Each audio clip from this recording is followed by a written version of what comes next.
Hey! So today I'm going to be talking about concealing blemishes as well as doing a demonstration for you. So if you are interested, please keep watching. Alright, so the first thing I'm going to do is take my cream concealer and apply it to the left side of my face, which is the side that is to your right. And I'm just going to go ahead and dab on the concealer all over my problem areas, just so that you can see the coverage before I apply my air foundation.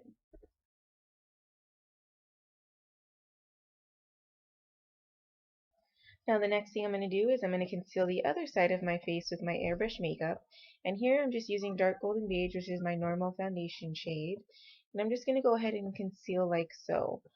Later on in the video, I will be slowing it down just to show you the method that I use to apply the concealer or my foundation color as concealer with the Airbrush makeup. So don't worry, you'll be able to see a clip of that soon.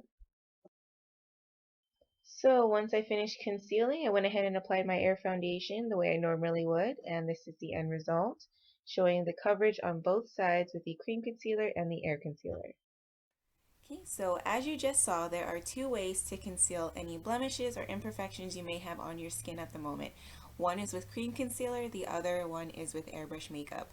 Now when you're using cream concealer, we're all used to being able to just dab it on the skin. When you're doing it with airbrush makeup, it's a little bit different, and the secret to really concealing blemishes well without creating hot spots or just weird color in the area or accentuating the blemish is to really have control of your lever.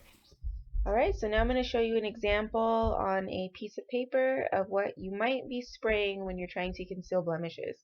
So the first one looks okay, right? And the second one looks better than the first one. You can hardly see it. And the third one's a little bit better than the second one, but the last one you can barely see. And honestly, that's the kind of coverage that you want when you're concealing a blemish. I'm going to zoom in for you so that you can see what it looks like, but let me go ahead and spray a little bit on top. Now the motion that I'm doing, just moving my airbrush around and spraying it lightly, moving the lever back, that's what you want to be doing when you're concealing blemishes. And to get up closer, I'm going to show you that you can actually see the coverage. Now, the first three ones can give you a hot spot, so the fourth one you can see is very faint. That's the kind of coverage that you want when you're concealing a blemish. So here I'm going to show you the distance I pull the lever back right here is about how far you want to pull it back when you're doing your foundation. When you're covering a blemish, you really want to go like how you see me doing here. And this will give you that nice faint coverage so that you can apply a thin layer to completely cover the blemish and have it blend in with your skin. Because remember, you're going to apply your air foundation over this. So you can see with concealing blemishes, it's really important to control your lever.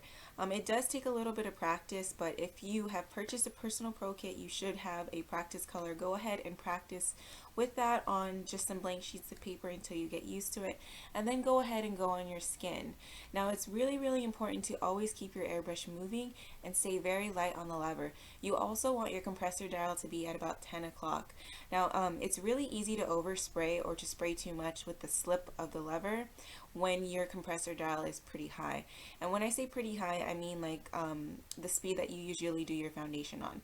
So because you want to be careful and you want to make sure that this is a thin layer of coverage that will still cover your blemish, you want to just go ahead and bump it down to 10 o'clock because you figure the area around any blemishes or acne is pretty sensitive. So you want to treat it like the sensitive area, around the eyes. So you just want to make sure your compressor dial is at 10 o'clock. Now when it comes to cream concealers, Dinair offers cream concealers in tubes that look like this one. Now if you purchase a personal pro kit or any kind of kit, you should have gotten a sample of the concealers, which comes in a little tube like this here. It's actually using Glow Minerals, which is a pharmaceutical brand that you can find in skincare offices and dermatology offices. I found it when I was working at a skincare clinic. I tried it out and it is really nice. It's a camouflage concealer. It's not really concerned with hydrating the skin, more of just concealing the blemishes. So I definitely recommend if you are going to use a cream concealer to go for a camouflage concealer because that's really what's going to give you the coverage that you want. And I just have to note, I am so sorry that I was not able to do any New Year's eye looks for you this year. Going into the next year, I had a reaction with my eyes and they swelled up and now they're healing and I really don't want to risk, you know, them getting irritated again or swelling up again. So I'm not putting anything on my eyes, which means I'm going to be completely eye naked for New Year's. No, it's like, but what can you do? There will be a whole new year of airbrush looks and things like that. So please stay tuned. I bought some new colors from Color and I'm super excited to put them all together. I have so many looks like packed away that I cannot wait to try and show you guys. So please stay tuned. And I hope you all have a wonderful New Year's. Be safe, but have a great fun time as well. Thank you so much for watching, and please don't forget to like, comment, and subscribe.